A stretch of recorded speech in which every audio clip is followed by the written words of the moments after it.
I feel like there's this tension between worship leaders and preachers.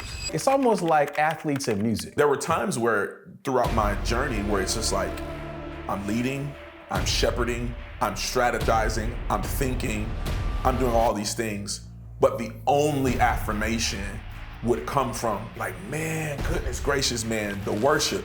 You have to understand that you are a gift. Yeah, that's good, man.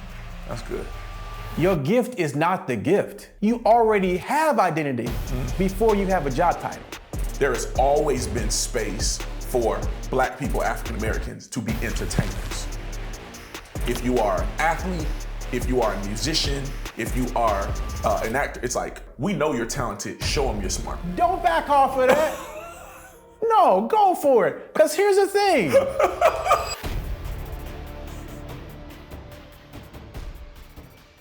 What's up? I'm Michael Bethany. This is the Life in the Wild podcast, and I'm so excited to be with you guys today. This right now, you can see I'm not at home.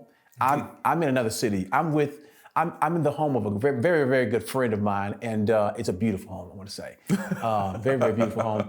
But before we get into all that, welcome to the Life in the Wild podcast. And before you get into the episode, take a moment to like this episode, subscribe to this channel. As you know, Life in the Wild is a platform with curated conversations for you.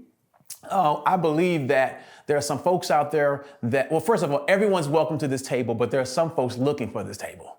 And I believe that if you're watching this, you may very well be someone that's been looking for a place to talk about some things that will really help you navigate your journey, your growth, your trajectory, your maturity, all the things that you really need to stand up in what God has called you to be and to do. Now, I say that very intentionally, not just to do what God has called you to be, who you really are. And we're gonna get into that today. But I want you guys to just make sure you lock into this podcast, hit what's the bell, the notification bell, so you can get the notifications in the future about podcasts coming out. But before I go on and get caught up, because I feel like I'm getting excited already. I want to have the conversation, and I want to have it so bad because this guy right here is such a good brother. We've talked about so many things. Just coming into this moment, I'm like, what in the world can we talk about? But we can talk about everything. Ladies and gentlemen, would you put your hands together out there in radio land? I'm sorry, that's kind of good. For my homeboy, KJ Scriven. What's up, bro? What's up? Hey,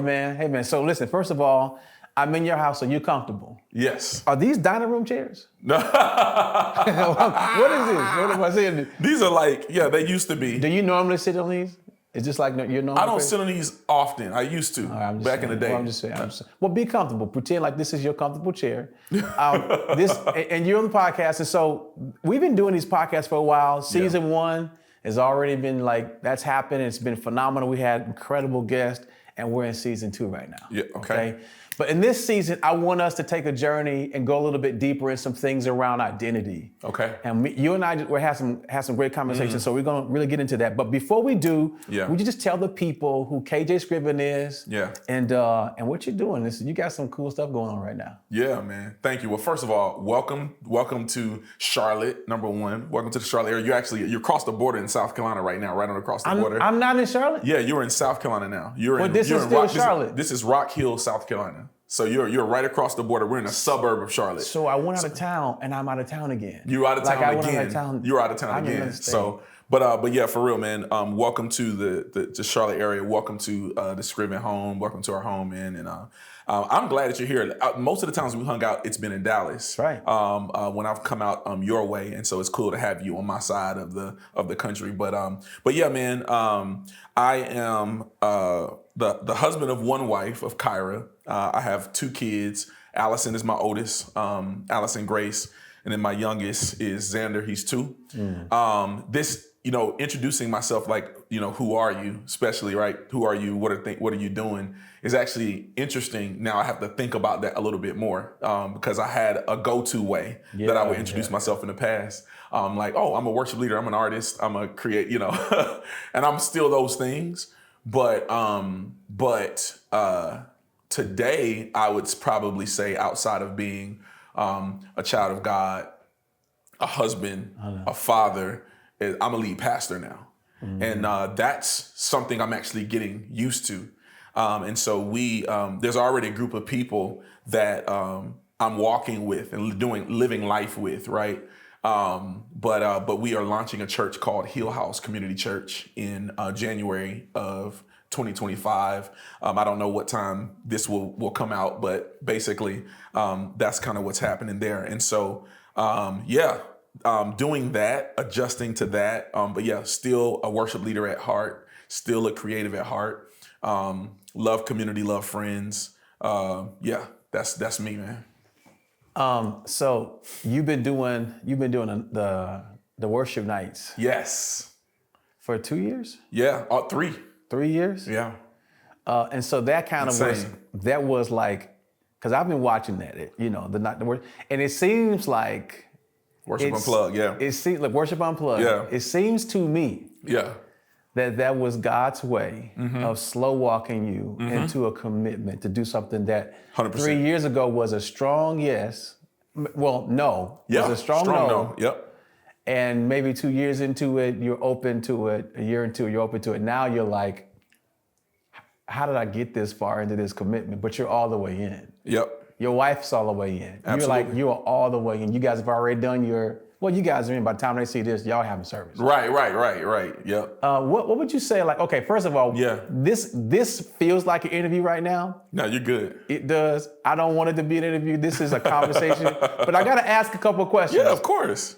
So, what do you think is like the biggest difference? Because for a lot of us who there are a lot of worship leaders and artists who have become pastors. Right. And I think about Marvin Winans, William McDowell, J.J. Harrison, Marvin Travis Sapp, Green, Smokey Norfolk. Yeah. It's a long list. McClurkin, Pastor Mike Jr. Yeah. Bunch of them. Yeah. So for you, you had your own artistry. You've written for Ty Tribbett. All kind of Chandler, Maverick City. And Man of Your Word was a huge song. Yeah. Was that nominated for a Grammy? Yes. Nominated for a Grammy?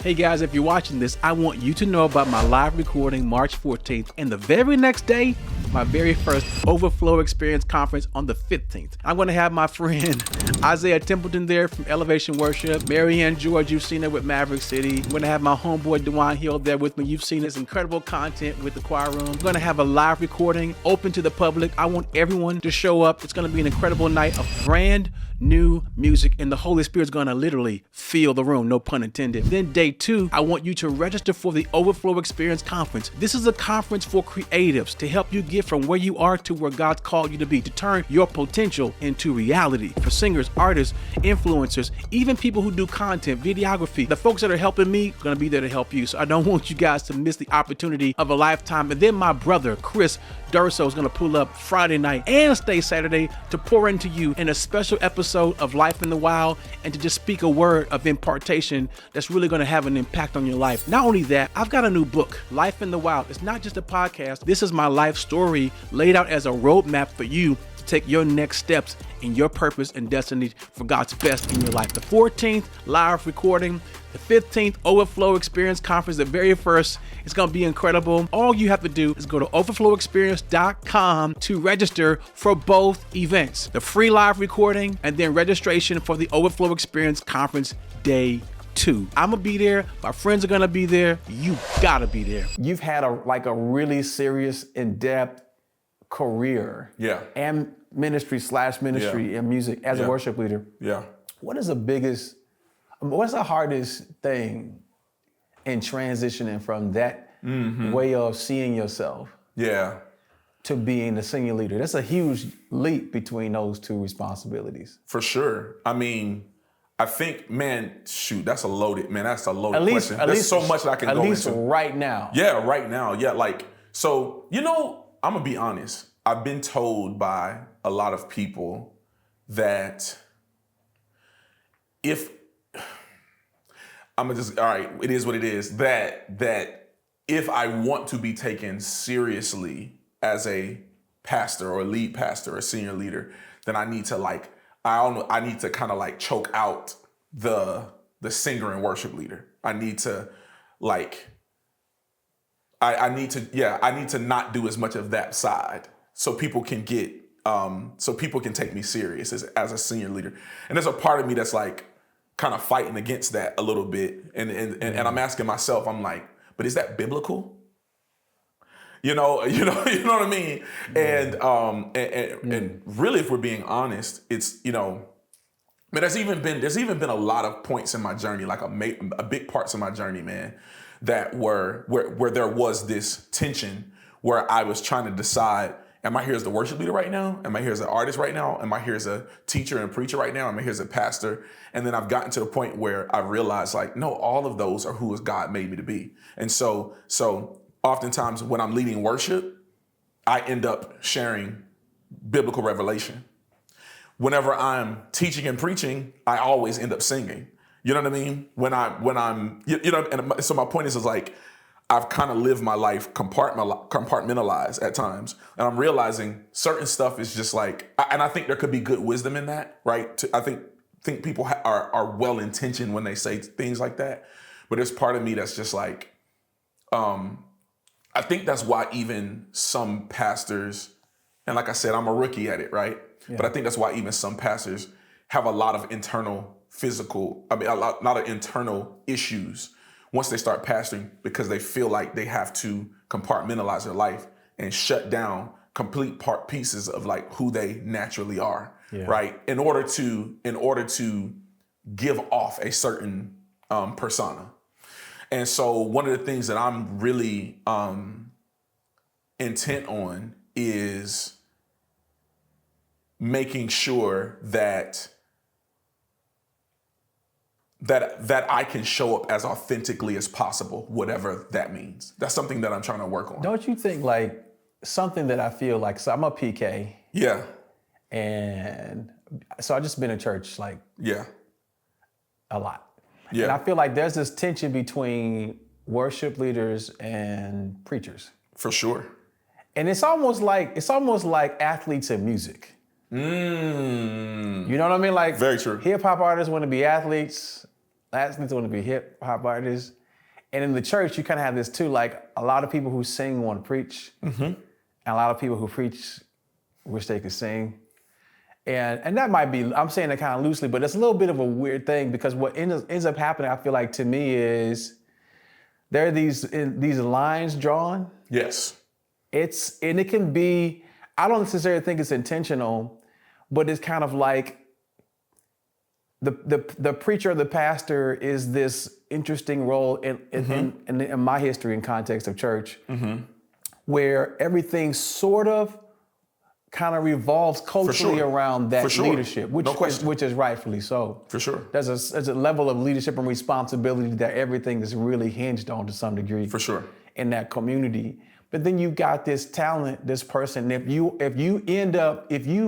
are like an exceptionally talented person, and you have multiple abilities, you can both sing and communicate. For sure. Because a lot of people who sing who don't necessarily speak or communicate, they won't have this issue. Absolutely.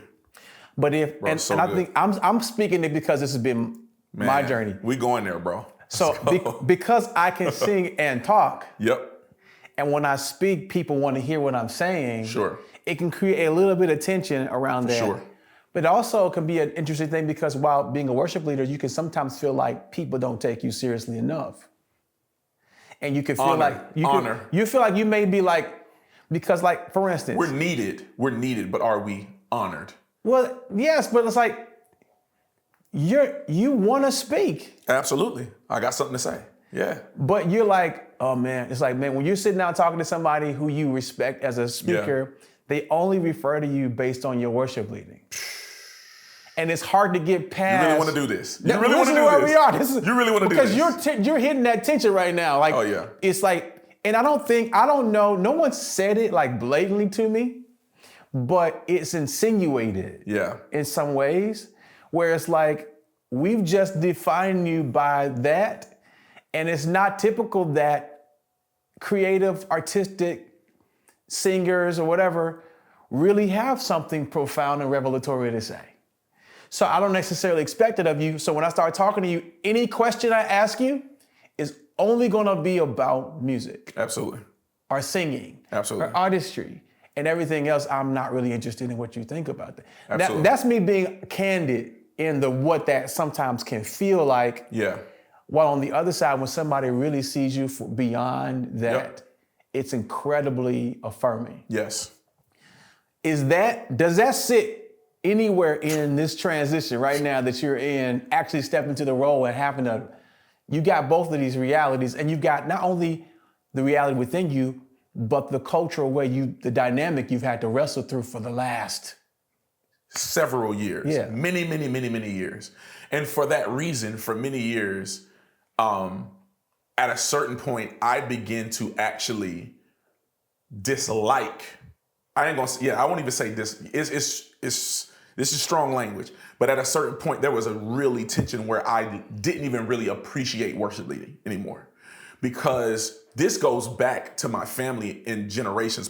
So my family, where I come from, I'm from Fayetteville, North Carolina, originally, about 2.5 hours from Charlotte.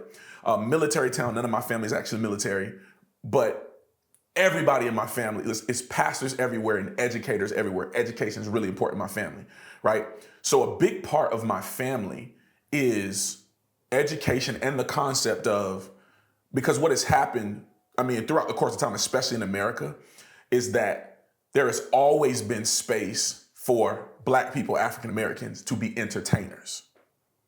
If you are an athlete, if you are a musician, if you are an actor, it's like, think about it, even during like segregation, all that stuff. Yeah, for sure. Very sure, sing, entertain us, but for you to be seen as a thinker, Woo. as a leader. You jumped in. That's why I say, I'm like, are you sure you want to do this? Because this is deep rooted in my family. So a lot of what I heard growing up was from my uncles and my dad and it was like, KJ, we already know you're talented. People can't tell on the camera, but I played basketball. I'm 6'5" and change, whatever, played basketball, could sing, could write music, whatever, all that stuff. So it's like, we know you're talented, show them you're smart. And there's a long history of this. They're like you know the conversation. It's from Black quarterbacks in football to, yeah, you can be a player, but can you be an owner? Yeah, you can be a player, but can you be a coach? You can be a player, can you be a general manager? Doesn't that mess with your sense of just peace? Because it seems like you're constantly chasing something. For sure. To prove a point. For sure. To yourself and to other people. For sure. As opposed to just being. For sure. Who you are. Yes. No, and look, so to that point, right? To that point, so that's a lot of the narrative that I'm hearing subconsciously in my mind over the course of years. And so of course I've had opportunity upon opportunity, people like, man, we want you to be a worship leader. Can you be our worship leader? Or there would be times where, say I'm on staff at a church and I'm doing so many things in addition to leading worship. I'm gonna be honest with you, at a certain point, worship leading, I could sort of do, I had put the 10,000 hours in as a worship leader. So at a certain point, it wasn't even really about rehearsing anymore. Yeah. I had the skill set to I could sort of do it as long as I was in relationship with the Lord. I could just kind of do that in my sleep, to be honest, in all humility. But you know what I'm talking about. When you put the 10,000 hours in, it's like asking Steph Curry to shoot a jump shot, whether it's game time or not, whether he has a jersey on or not. He's done enough repetitions. You get what I'm saying? Totally get it. I'm not saying I'm the Steph Curry of worship. You get what you understand what I'm saying? Listen, you're fine. You follow what I'm saying? So this man just said he is the Steph Curry of praise and worship. I've never heard it. No, I'm kidding. That's crazy. Don't clip that out. Yes, that's crazy. Yes. So I'm saying I'm not that. So, but my point is, so there were times where throughout my journey where it's just like, I'm leading, I'm shepherding, I'm strategizing, I'm thinking, I'm doing all these things, but the only affirmation would come from man, goodness gracious, man, the worship. And I'm like, okay. And that tension though made me, check this out, bro. Oh yeah. And I really feel like, bro, this was strategic from the enemy. It was strategic from the enemy. And I, at a certain point, I had forgotten just how special it was. and how unique it was. Yeah. And how holy it was to lead people in worship through song. And all the things that were happening in that moment, and to be able to be a curator of those type of moments, I didn't even appreciate anymore. And I was almost at a certain point was spending all of my energy, almost overexerting myself to show, I know that, but I can think too, and I can lead too, and I can, you know what I'm saying? Like, and I can strategize too, and I can, there's other things that I can do. And I literally felt like the enemy, it was almost like a gotcha moment by the enemy. And to where I let people, like I let people's affirmation or honor make me not value something that was so special. And I think this is important because first of all, you have to hit the lottery in genetics to even be able to sing, period. Right? Or to have the gift to play an instrument, whatever. Yeah, I mean, sure. It's mysterious. Like, why can't I do it? I don't know. I don't know. Why can I remember lyrics? Why can I come up with melodies? Because everybody can't do it. Right. Right? So you gotta start there. Then, as we both know, everybody who is a great singer is not a great worship leader. Right? And sometimes some of the best worship leaders are not the greatest singers. And same thing. And some of the greatest singers or worship leaders aren't really good artists. Absolutely. And you are all three. Yeah. Writer, worship leader, singer, and artist. Yeah. Which is a lot to carry. Yeah. And when you put leadership on that, strategic ability to organize, administrative responsibility that you can handle, and to be able to clearly articulate the truth. Here's something that I think a lot of people, let's just be like really honest on both sides of this. On our side of the tension, we're having a unique experience of having these abilities, but there are a lot of people like stereotypes have truth to them. Yeah, for sure. So when you get lumped into a perspective of the majority or whatever, some of that pressure is not coming out of a vacuum. Like there are enough. It's not unfounded completely. There's enough people that do what you do that are proving every day that they're not strong leaders. They don't even and here's the thing, you just because you can sing doesn't mean you need to be a worship pastor. Absolutely. It doesn't mean that because being a worship pastor has less to do with your singing and more to do with your administrative ability, leadership ability, people ability. Absolutely. If you don't have good and leadership is simply the management of people. And strategy and direction. Yes. It's like being able to think, this goes here, this goes there, this goes there. You go there, you should go there. This is the direction we should go. This will integrate being able to work with other departments, thinking strategically. Which is, by the way, biblically, which is the gift of administration. Yeah, it's a gift of administration. But when people think administration, they think clerical work, secretary. Yes, it's leadership. But it's literally a spiritual gift is actually leadership. Yeah. And we don't even talk about that. And you've done your spiritual gifting assessment, I'm sure. For sure. And it comes up over and over again. For sure. But not everyone. Most of us don't have that. Yeah. Right. So I've had that, and I didn't accept that until I was in my 30s. Yeah. As a matter of fact, no one had ever even told me that. Yeah. I remember sitting, and I can tell you who it was, and not to discount my mom or my parents. I got it. But just in the world of ministry, Marcus Bellamy was one of the pastors at Oak Cliff Bible Fellowship. And he said to me, Michael, you have the gift of administration. And I was sitting there looking at him, and I'm thinking, okay, I've done electrical design, engineering, project management, vocationally. Right. I've always been in charge of everything. Right. But people don't treat me with the level of respect that someone in my mind who has that gift should have. Because you can sing. Because I can sing. I no one ever celebrates my decisions. Right. Unless they're musical. Yes. My creativity is celebrated. Yeah.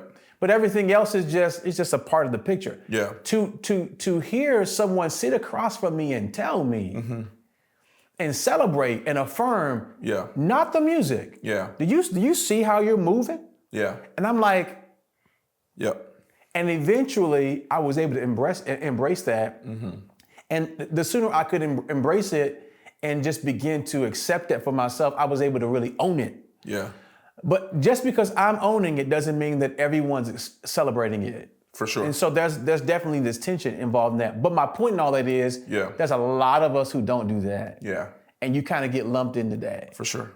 This kind of goes along the lines of identity. We were having this conversation, let me just say this first of all. Yeah. I love when God connects a relationship. Yeah. When I get a friend that really like, you can talk, I mean, from day one. Yeah, absolutely. We were like, yes. Oh no, you get it. Absolutely. We're having a serious conversation. Absolutely. We said Papa Do's. What was Papa? Yeah. Like Papa Do's is when it really. We went to Papa Do's, and then what was the other restaurant? From Moxie's. We Moxie's. went to Moxie's. Yeah. Moxie's. Multiple times with Moxie's. You realize Moxie's don't have that dish no more. I know, Isn't man. that crazy? No, I'm sorry, y'all don't know. Insane. So anyway, but as you can see, we bonded over this smoked salmon thing, whatever it was.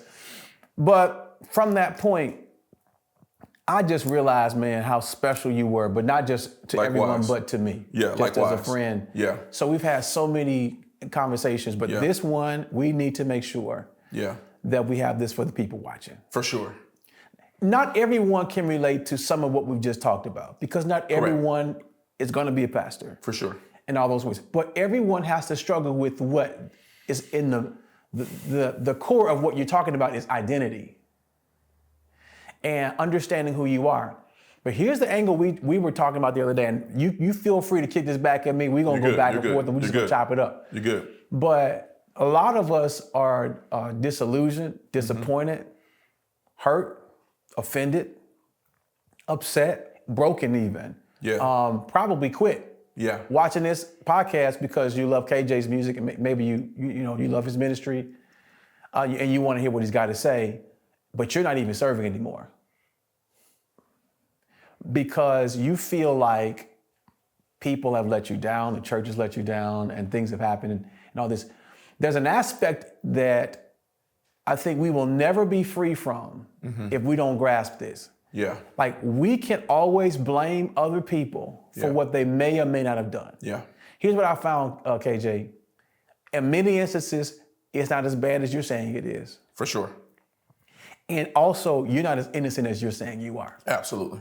100%. Now, this is not to negate 100%. that people do hurt you. And some people do get used. And some people do get abused. Absolutely. But I think because if we too easily or quickly label it's abuse, it's stuff, sometimes we stop being curious enough to investigate the whole thing. Very true. Now we'll say because someone's doing that, you sort of take on this sanctimonious kind of perspective of yourself. I'm a victim. I did everything right. And I don't even see myself in this. But here's an aspect of it.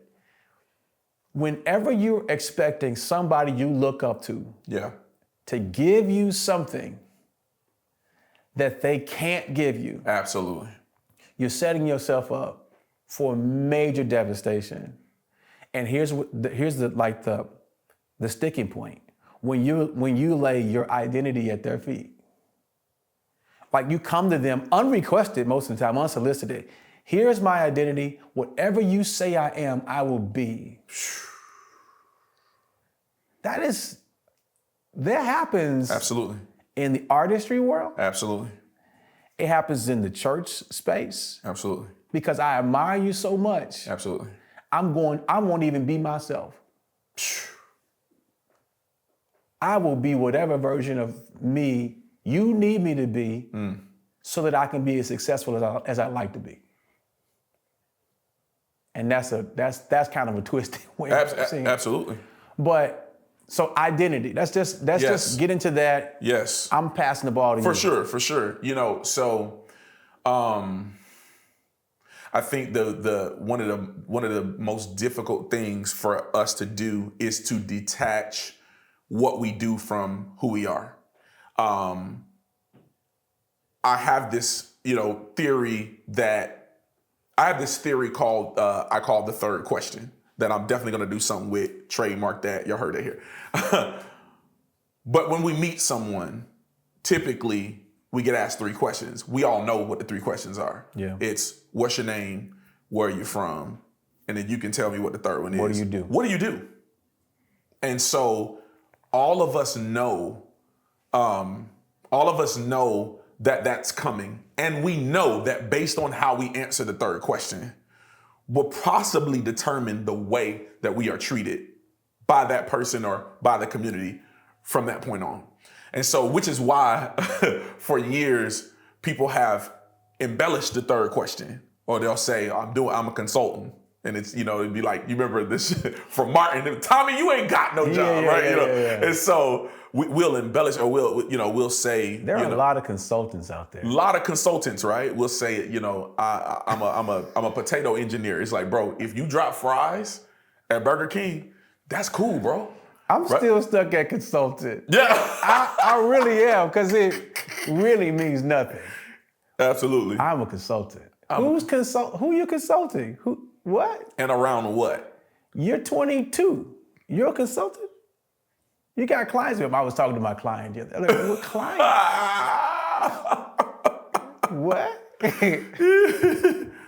You're right, though. It's like that need to be important. Because we know how we answer that question. Because look, the core need is to be seen, known, loved. Yeah. That's the core. We want to be seen, we want to be known, we want to be loved. And we will do whatever we need to do to not be rejected. Yeah. Which is why even like as we're in this church planning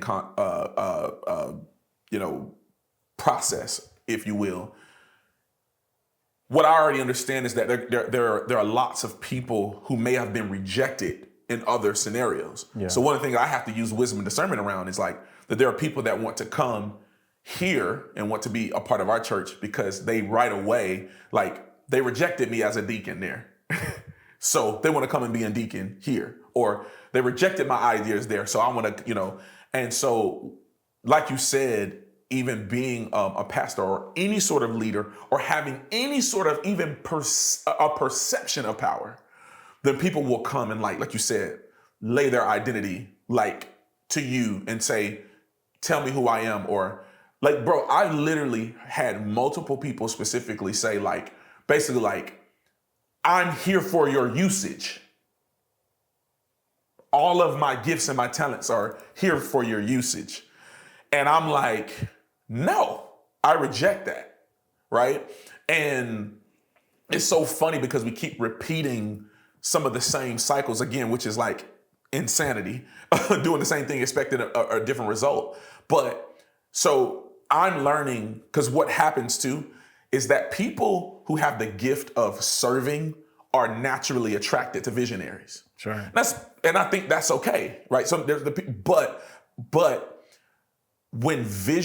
people who are naturally visionary, when they get so locked in on that and they care more about, like they see people as objects who either help them accomplish what they want to accomplish, or are objects who are in the way of helping me accomplish what I want to accomplish. That's when things get dangerous, right? And so I think a big thing that's important is to see people as image bearers, right? And not just, as image bearers and not just as objects. Yeah. You know what I mean? They are humans. They're people who also have dreams, who also have ambitions and fears, right? And all the above. So anyway, but I think that's important. And I think I want to say this really quick. One of the things that I think is something I've been thinking about quite a bit. So we know, right, that Jesus's job, his day job, was a carpenter.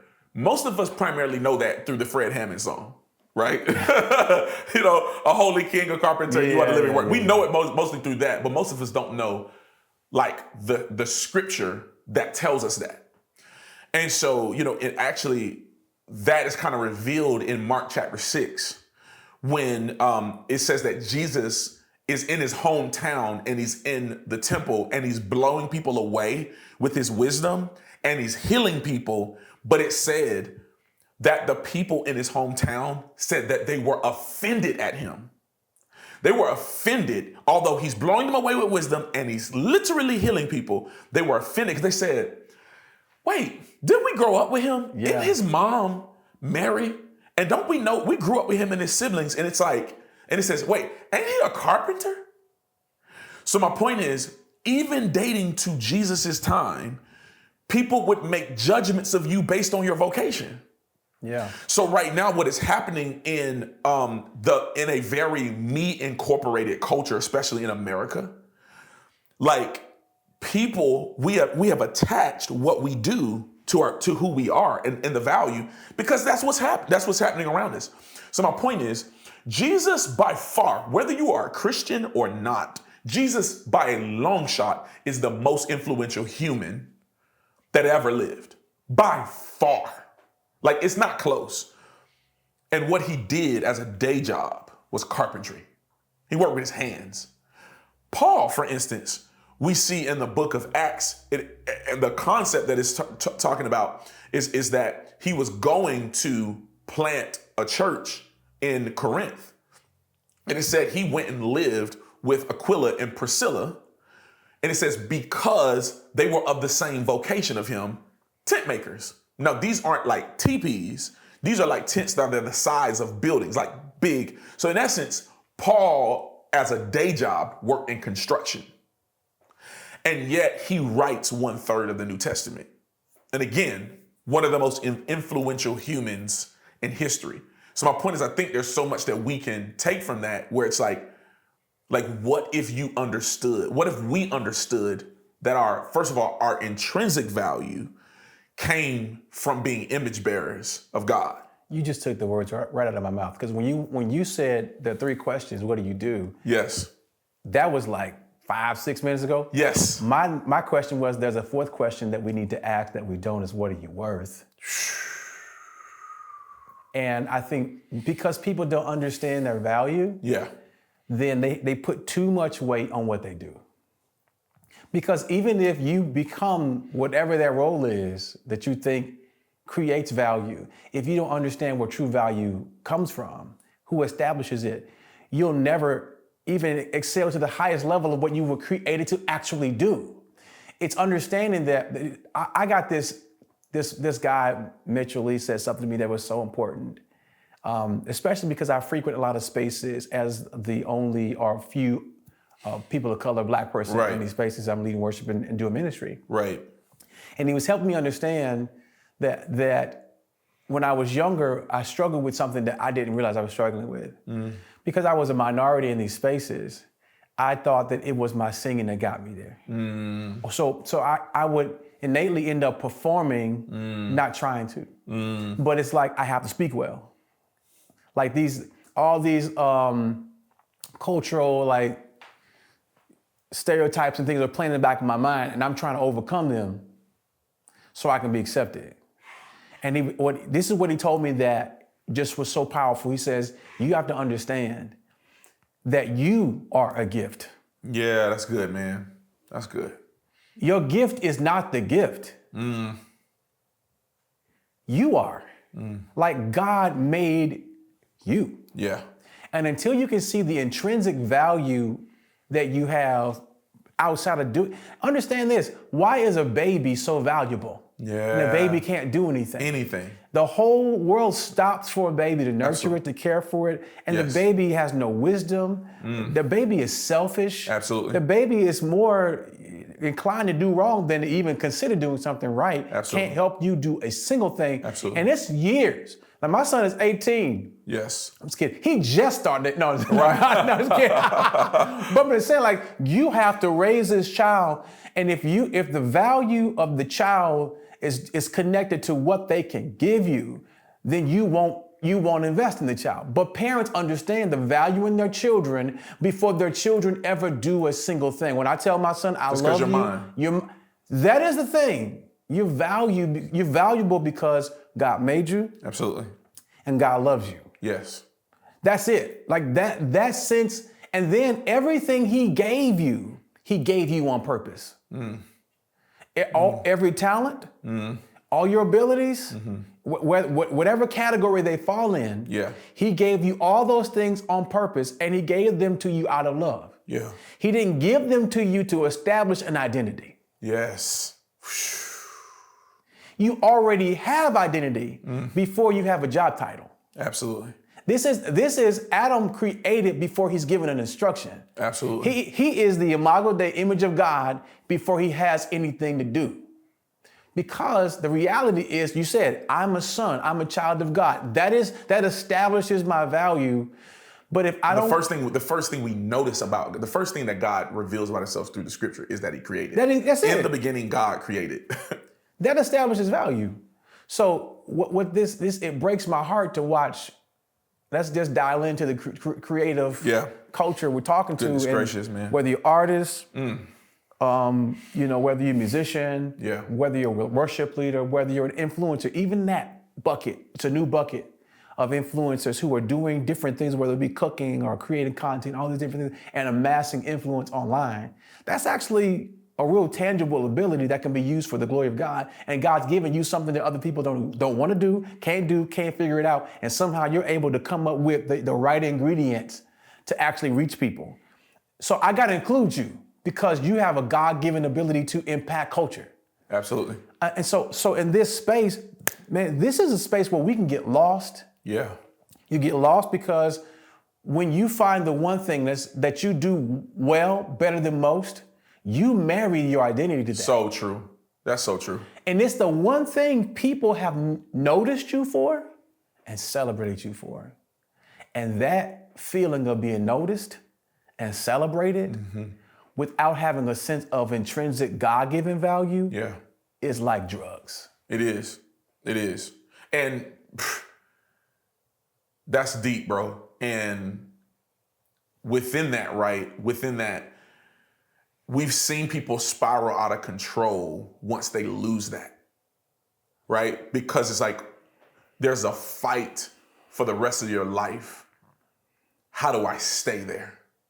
Because the core is like, well, this is where I'm seen, known, loved. Again, back to that. And so then it becomes a fight. And we've seen it so many times where it's just like people have a hard time making an adjustment and detaching themselves from what they do. And then they end up, and it's just like, now you 75, still trying to go on tour. You know what I'm saying? And I don't have any. Go for it. No. Don't back off of that. No, go for it. Because here's the thing. Some of the folks, I've been on tour. Touring is great for who it's great for. For sure. But there are a lot of people doing these things. And I'm just going to speak to there's some of y'all, you're not getting paid that well. You don't own a home. You can't build any stability with family. You're living in a illusion. Like you look good because you have to look good for the stage, but the presentation physically doesn't match what's going on behind the scenes. So good, bro. And because your talent is so fire dope, you need to be out there. Absolutely. Because going home is hard because no one's celebrating you. Paying bills ain't fun. Getting a job ain't fun. And here's this, establishing your own thing ain't fun. That's so real, bro. I would rather. That's so real, bro. Okay, so let me go here. My big brother, my uncle, he's all those things. Fred Hammond was the first person who I connected with as a young artist. Right. But I didn't come to him to be an artist. I came to him to be whatever he wanted me to be. I could sing. I sung in church, but understand, he didn't require that of me. You offered it. I admired him so much. Yes. That when I got in his presence, I couldn't even put a few words together. I was just like, hey. You want me to sing? I can sing. Yeah. Whoa. Hey, you like that? It's like, because I was looking for the treat. That's right. I was looking for the reward. I was looking for the affirmation. And so I stewarded that season. I learned a lot. I grew a lot. And when it was time for that season to end, you know what I was thinking about? I knew it was time to go. Mm-hmm. And I'm gonna tell on Donnie McClurkin. Yeah. I gotta have Donnie on the podcast. Yeah. Because Donnie McClurkin was a part of trying to ruin my life.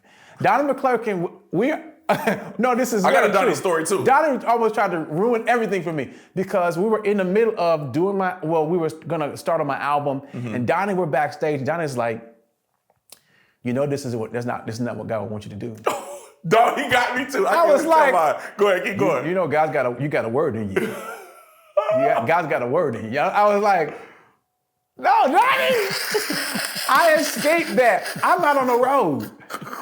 I got a song. Does he have a song in me? I'm trying to be on the radio, okay? Donnie, I want to be on the radio like you, okay? Yeah. I want We Fall Down. I want my own. And he's backstage prophesying to me about my future and telling me that God's got something else, and essentially like, man, you're gonna have to accept this. And that scared me because I was like, but what am I gonna do if I'm not a background singer for Fred? You know what I'm saying?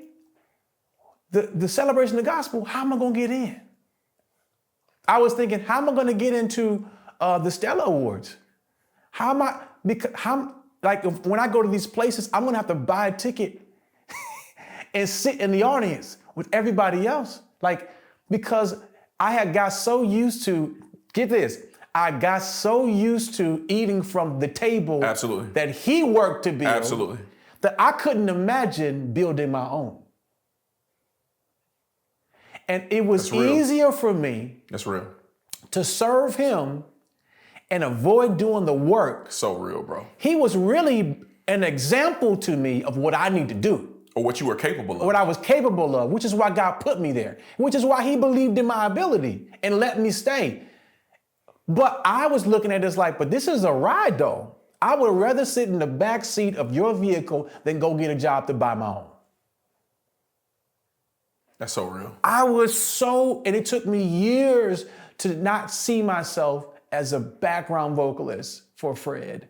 And that was one of the reasons I could never, because I was holding on to that as an identity, I could not see myself doing the work that I'm doing today at that time. And it was like God had to literally pull me out of that so he can show me, hey, listen, this season was great, but this season is not your identity. And doing something that is great can be the biggest downfall to transition. That's so good, bro. Because the food was too good. That's so good. You don't want to leave. They were too good to you. They paid you well. And for some of y'all, it's the lights. For some of us, it is the money. You got a job, they're paying you good, you're too comfortable. And sometimes God has to disrupt things with chaos. Yes. And make you even feel offended. Yep. And think they're trying to hurt me. They're doing this and this is happening. And it's really God trying to get you uncomfortable enough to step out on faith to do what you were created to do and to realize that your value is not attached to what you do for somebody else. Absolutely. And you're taking the lazy way out. Absolutely. By being somebody else's whatever it is Absolutely. instead of believing God to build your own. Absolutely. I mean, okay, bro, it goes back to, and I got my own Donnie McClurkin story. I want to hear the Donnie McClurkin story. I'll definitely give you my Donnie McClurkin story as well, because he don't miss, bro. But this reminds me of Romans 12:2. Do not be conformed to the patterns and thinking of this world. Yeah. But be transformed by the renewing of your mind. Other translations will say, let God change you into a new person by changing the way you think, right? And he says, then with a new mind, you will then have the ability or the capacity to discern what God's good, pleasing, and perfect will is. But without that new mind, you will use the standards of the world to try to please God. The best way I can explain this is, you're married, I'm married, so you know about 5 love languages. You know love language. And so one of the major things you have to navigate when you're with a different human being is we often try to communicate love to them in the way that we want to receive it. And so you could be giving all the effort. You could just be showering, as an example, you could be sharing your wife with gifts and she could be saying, I don't feel connected to you. I don't feel loved. And you're like, do you know how hard I worked and what I did, and what she wants, her thing is actually quality time. Like if you didn't buy her a gift for months, but you sat down and watched her favorite TV show with her, she'll feel connected to you, feel full. So I'm saying in the same way, it's like, in essence, like what he's saying is like, don't be conformed to the pattern and thinking of this world, but let God change you by transforming your mind. Then you'll know what actually pleases God. So I'm saying, I think a core of this goes back to, what do we actually view as success in the first place? Like, what do we actually think pleases God? And I'm saying that because what can happen in our journey, and I'm gonna connect this to my Donnie story, all of this, I'm gonna connect all of this together. So my Donnie story is, one of the songs that really put me on the map was the song "What Can I Do" with Ty Tribbett that I wrote and sang on. And so this is about 2012 when we actually did the live recording. But if you remember that recording, the Greater Than album, Ty did one on both coasts. He did a recording in Miami and he did one in LA. So the one that we ended up taking, the version we ended up taking that went on the album was the one I did in LA. But the one in Miami, you got to keep in mind now, for me, what I grew up on, bro, I grew up on Commission, Fred Hammond, but Donnie McClurkin and Ty Tribbett, like, these people shaped me musically. Yeah. So I'm in Miami in my early to mid 20s. Ty Tribbett is singing my song. I'm singing my song with Ty Tribbett. And then the night of, we get, he says, yeah, Donnie might be here tonight. Donnie McClurkin comes in. We just sang my song, which I'm tripping about, with Ty Tribbett. And then he calls Donnie McClurkin up. And Donnie McClurkin starts vamping on a song that I wrote. I'm sitting here like, there's no way this is life right now. He starts vibing. I'm feeding him the lyrics to my song. I'm in between Donnie McClurkin and Ty Tribbett. I'm just like, as a 20-something-year-old, like, what is happening?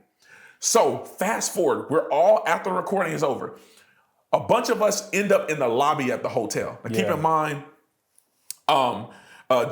Molly Music is there, whatever. Molly Music is there. Several of the other singers. Several of us are like Jermaine Dolly. Several of us are like sitting. We all, like, Donnie McClurkin is sitting on a couch in the lobby with McDonald's, with the McDonald's milkshake and some food, and we're all just kind of sitting around him like a sensei, and we're all just like listening to him speak. He's just talking. He's just sharing about the gospel with us. All these artists and musicians just like gather around him like a sensei, and then he gets into this like prophetic mode. And bro, I promise you, bro. Molly Music is sitting, if I'm sitting right here, Donnie's sitting right there, my wife is sitting right here, Molly is sitting on the floor Indian style, right? And then he goes in on Molly. And when I tell you, bro, he called it to the T. He tells Molly, he says, hey man, God is about to actually give you influence actually in the secular world. Like he says, but you've got songs you've written that nobody knows about. But God is not only giving you worship songs, but he's also giving you other songs about love and life and stuff like that. And you're going to have influence in that area, whatever. And I'm telling you, at this time, Molly had not signed the deal. He had not done the BET Awards performance or signed the deal that ended up like exposing him to that side of the world, whatever. Yeah. I mean, he called it to it. This is 2012, bro. So this is, shortly after the Molly Is album or whatever. I forgot the name of the album. I think that's what it was. Anyway, so he's in that mode. He's warming up. And then I'm like, oh, here we go. He's about to tell me I'm about to go to the nations as an artist. Donnie McClurkin looks at me after he just got finished with Molly Music and he just got finished singing the song that I wrote. And he says, KJ, are you called to be a pastor? And I'm like, I know this dude is not talking to me about being a pastor. And I said, I don't know. And for the record, he's got his milkshake from McDonald's and he's just stirring it and he's not even looking at me, bro. And he's like, I'm gonna ask you this again. Are you called to be a pastor? I said, I don't know, maybe, I don't know. I'm gonna give you one more chance to answer this question. Are you called to be a pastor? And I said, yes. Okay, yes. Apparently that's the correct answer. Whatever. I'm frustrated because I'm like, why is he talking to me about being a pastor? I don't want to be no darn pastor. And my wife is sitting there and she's just like, absolutely not. No way, no how. And he tells her, he was like, both of y'all, he was like, you were born to this. You were literally trained to do this. He said, it's okay. You got time. It's several years away. You got time. But you're gonna do it. And then he tells her, because she is just like clear, she's not feeling it. And he says, all you gotta do, he said, it's okay. All you gotta do is some of the things that you saw done that weren't right, just do the opposite. You'll be fine. And I never forgotten like that moment. So that's been playing in the back of my head. Bro, this was 12 years ago.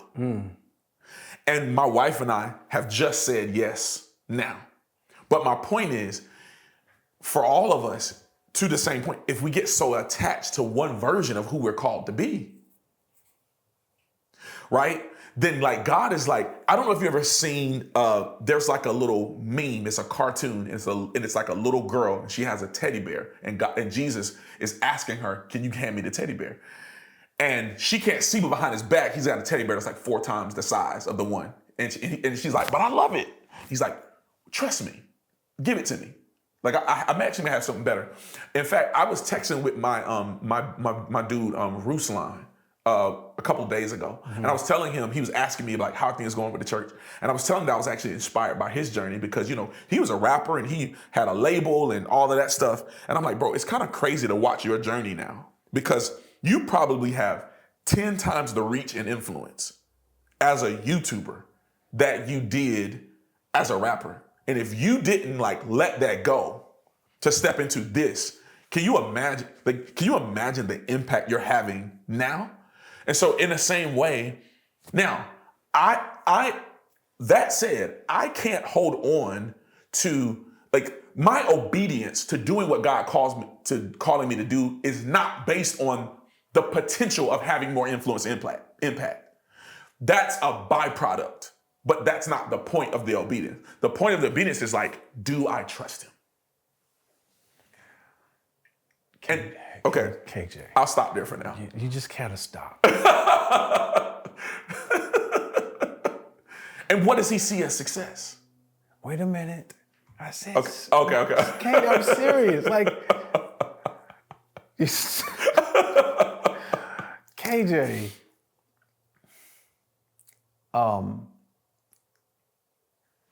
Faith.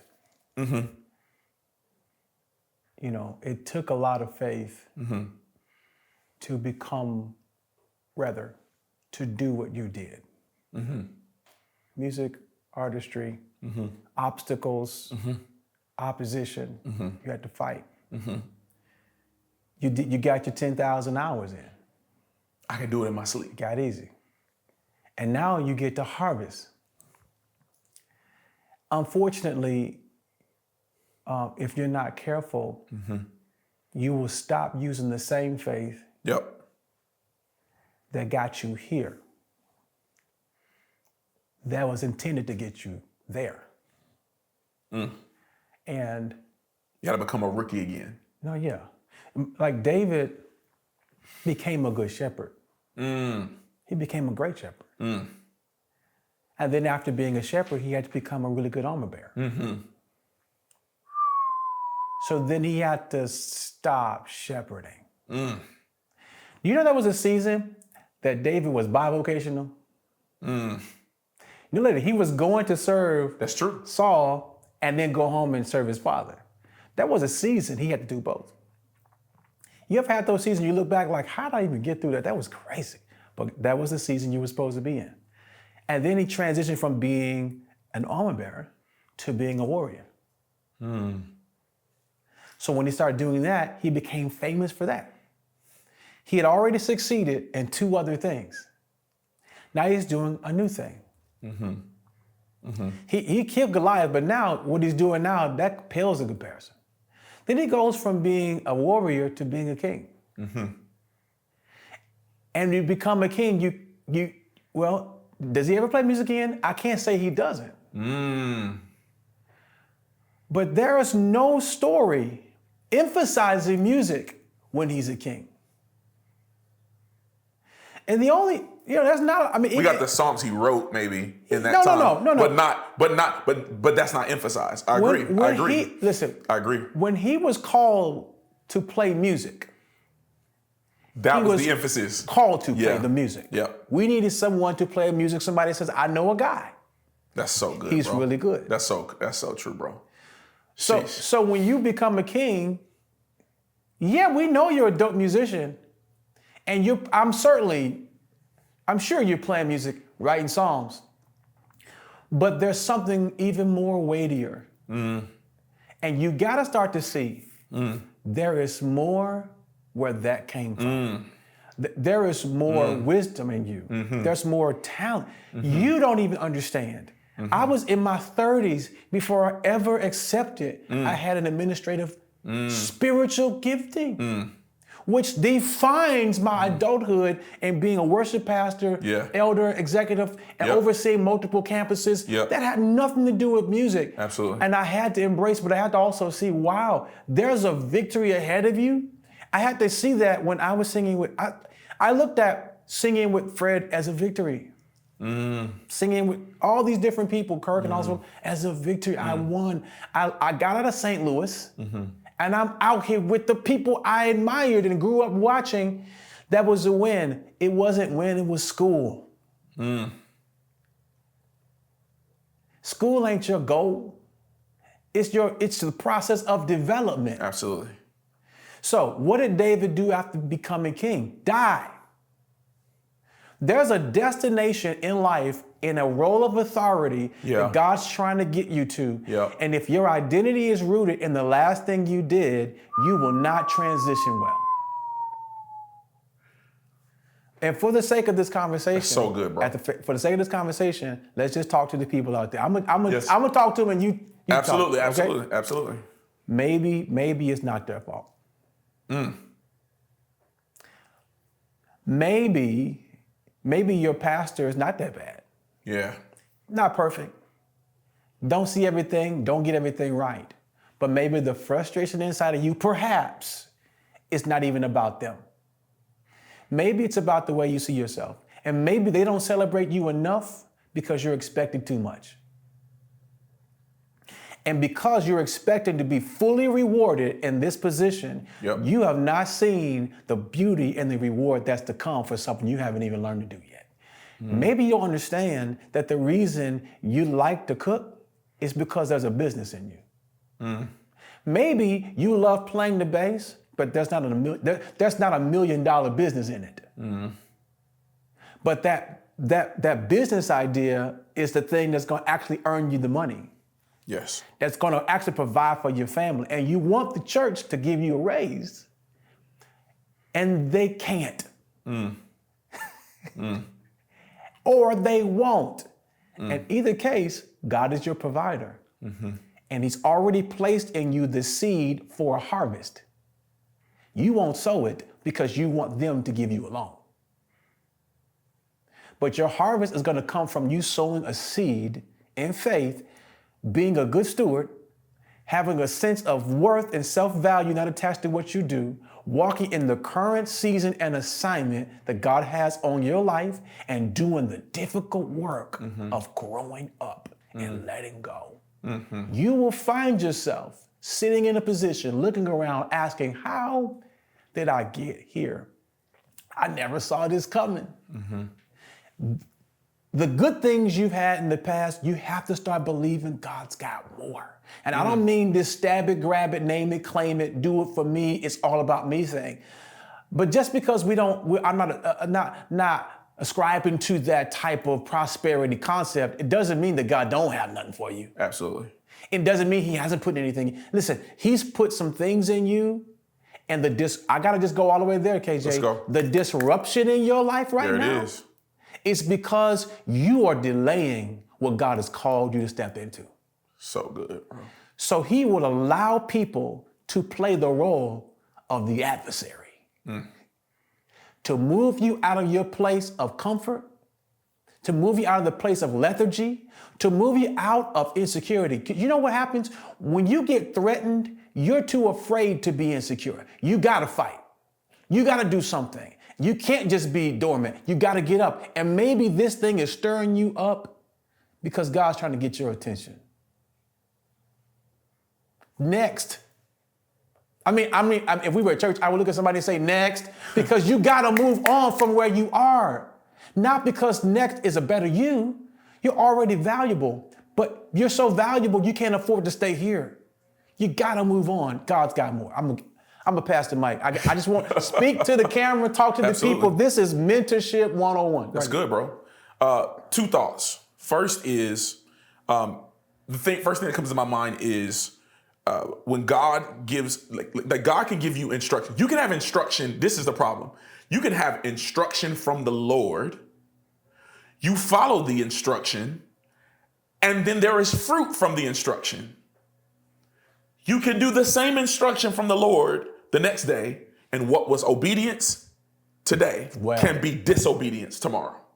See, the problem is we get instruction from the Lord. We obey the instructions and we see the fruit. So like, it worked last time, let's do it again. We see this with Moses, children of Israel. God says, take your staff, they need water, take your staff, strike the rock, water will come from the rock.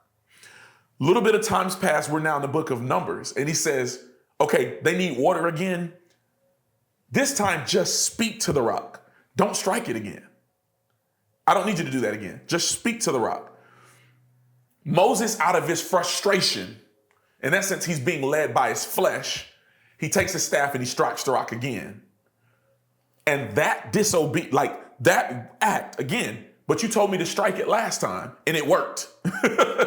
And so out of frustration, he just repeated what he did before because he saw fruit from it. So in the same way, we have to make sure, like you said, that we're not, because we can't be attaching our identity to what we're doing. And it's like, well, we get the fruit from that. And so I'm going to do it again. So anyway, what was obedience, even if it came from the Lord, what was obedience yesterday can be disobedience today. I remember being a young kid going through the grocery store with my dad. And whenever, sometimes, I would get and I start seeing different stuff and I'm like, ooh, and I'm going and I'm, and I'm exploring. And what my dad would tell me when I started getting off the path too much, he would say, come here and put your hand in my pocket. I did the same thing to my boys. You did the same? I did the same thing to both of them. Put your hand in my pocket. And I would be so frustrated. I'm like this, walking around, because I'm a little kid and I'm mad. And I think that's what the Lord really wants from us it's really about a journey of dependence and proximity. And sometimes when we think we know what we're doing and we think we know, and we kind of like, we obey God, we stay close to him, we obey him, there's fruit from our lives. And then we're like, okay, God, I got it from here. And like, really, we need to keep our hand in his pocket the whole time. Yeah. That's really the goal, is to stay close and keep listening to what I'm saying, right?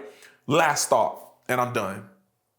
In Exodus 33, which you're familiar with, Moses, he would set up what was called the tent of meeting, which would be away from the camp. He would go into that tent of meeting.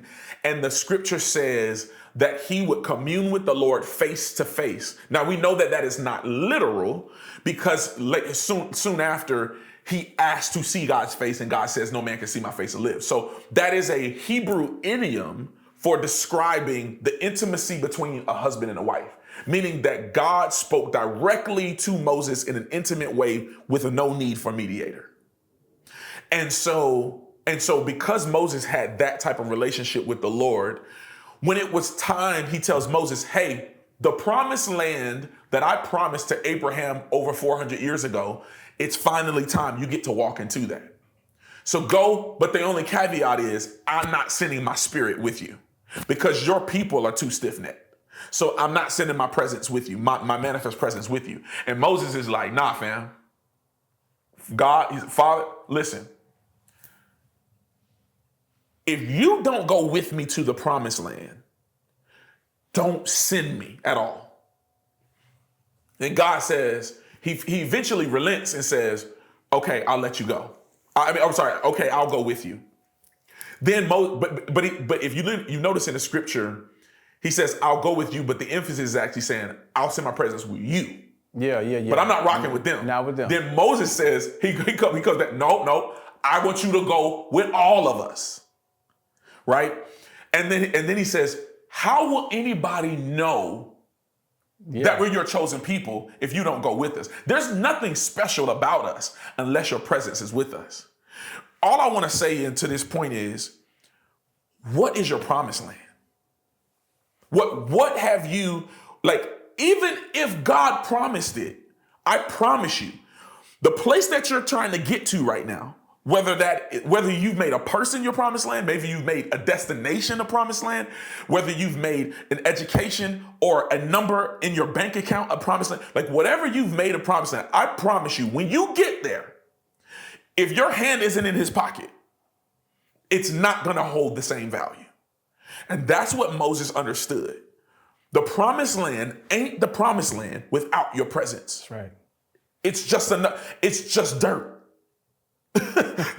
It's just dirt without your presence. The whole purpose of the promised land in the first place was for the children of Israel to have a place where they could worship God freely. That was the whole point. So good. And sometimes we can make God a means to another end, when the whole point was God is just trying to reveal his nature and his faithfulness to you through every step of the journey. The gifts that you receive are so you can know he's generous, not so that you can worship the gifts. Right. That's what I got. That's good, man. I think what you've got to make sure you don't miss out of what KJ is saying is what I've learned. A lot of things are going to change, but the presence of God does not. Absolutely. Moses had that practice. I love that verse, Exodus 33, verse 7 says it was his practice. It was his practice. I love that, bro. And Jesus had a practice. Yes. He had a rhythm. And seasons in my life have led me to different things. God has led me to do different things. But here's one thing that kind of simplifies it. If you can prioritize the face-to-face intimacy with God over everything else, you won't miss anything. Because anybody who spends time with God is going to hear God. God is very, very kind. And I like to say this because I love the way this sounds, but it's really effective, is that God can speak better than you can listen. So if you're struggling to hear the will of God, just stay close to him. Keep your hand in his pocket, because he's a great communicator. Absolutely. And he will communicate through any means that you need him to communicate through to make sure you don't miss it. I got a question for you, KJ. Yeah. We're gonna wrap up here. This right here is a good place to stop. First of all, where'd you get them glasses from? Because I've been seeing these glasses, bro. Them glasses, and you got a nice two-piece on today, bro. Like, little Phi 2. Listen, I'm cheap now. You know what I'm saying? I'm frugal. Glasses are Phi 2. You know what I'm saying? Like, it's a cheap site. They were like $30. Are they prescription? They are. And they turn into shades when the sun. The transition lens. $30? Yes, sir, dog. Yes, sir. Listen, the fit's a little Fashion Nova. You know what I'm saying? Fashion Nova men. It is. Let me tell you, don't sleep on it now. Don't sleep. Is that online? Oh yeah, dog. Fashion Nova. Fashion Nova. They're mostly known for the ladies, but they got a men's section in there too, dog. Oh, okay. And they got sizes for the big boys. The 6'5" jokers like me. You got the shoes? Yeah, these are. They can't see the shoes. These are fear of God. It's little mules. They are. I'm just saying, bro. You rocking the glasses today, brother. I just want to congratulate you in that selection. God is moving on you. If my eyes should ever start to garments of praise, amen. If my eyes should ever start to dim, I'm gonna call you. Ain't that ignorant? That's crazy. If my eyes should start to grow. That's crazy. If they should start growing weak, I'll call you. Till then, this is Life in the Wild. That's crazy, dog. Listen, thank you, man. Thank you, bro. Thank you for letting us do this in your house. Welcome, man. Wesley and Nate? Yes. I got a son named, is it Nate or Nathan? Full name Nathan. Nathan? And Nathan, so what's so crazy is, so I came down here, I was gonna bring someone to Capture Podcast, I ended up not doing it. And then we were writing songs, and I'm like, hey man, I wanted to do a podcast, whatever, but maybe can you know someone that can shoot a podcast for us? Yes. And then he sends me, like, hey man, this guy, a friend of mine, just shot me a text just a couple days ago. say, hey, I want to try out some new gear. Do you have any use for that? And I was like, well, actually. Well, we do have use for that. And I'm just grateful for y'all, man. Yeah. And as you can hear this conversation, I can't wait for people to hear this episode, this podcast episode, because it is so in line with what Life in the Wild is about. Yeah. Life in the Wild is about teaching people the journey. Yeah. Listen, I've said it like this: you are exceptional, right? You have an exceptional calling. You are, but your response to the calling, is what creates the fruit of the calling. Yeah. And if your response is not as exceptional as the calling itself, you're never going to be able to appreciate any of it. Yep. John the Baptist demonstrates that in Luke chapter 1, verse 80, where he transitions from living in Jerusalem, being celebrated by the community, being in an incredible place for growth, for spirituality, to leaving and going to the wilderness and staying gone. I must decrease. And he lived in a place where he had to depend on God. And I'm not talking about a wilderness in the sense of a place that's dry, barren, there's nothing there. Yeah. Obviously there is stuff there, there's food there. Absolutely. there's a way to live there, but it's not the place of choice. Yeah. But it's the place of growth. And some of the things we're talking about is a mindset. Yeah. It's not just about a place you go, but it's a mindset that God was getting into John so then he could understand who he was and then understand how to do what he was called to do. And sometimes we want the easy way out. There is no easy way out. It's through the wilderness. It's through a place of discipline, growth, intentional discipleship, and really embracing everything that God is speaking to you, even if you don't like what you hear. Absolutely. And that's what this conversation is all about. It's challenging, man. It's challenging, but thank you, bro. Absolutely. I want to ask you guys to do me a favor. Wish my son happy birthday, even though it's way too late. By the time you see this, it was last year. But he got another one coming. But I want you guys to do me a huge favor. Like this episode, hit the notification bell, and most importantly, subscribe to this channel, because conversations like this, man, there are so many people, and though you preached today, like you gave us text, you gave us exegesis, you gave us all the goodies, and we had an incredible conversation while doing all that. And this has become such an important way that people hear the word of God and listen to mentorship. And some people don't have a mentor, someone to talk to, and you may feel isolated, but this is a place where you could come and hear some truth and get some encouragement, some guidance, some direction. But if you're getting there, I want to ask you guys to do me a favor. Help me get that to other people. Share this, subscribe to it. Help me to help other folks get this message. It's so critical. Thank you. This is Life in the Wild Podcast. I'm Michael Bethany, and I'm out.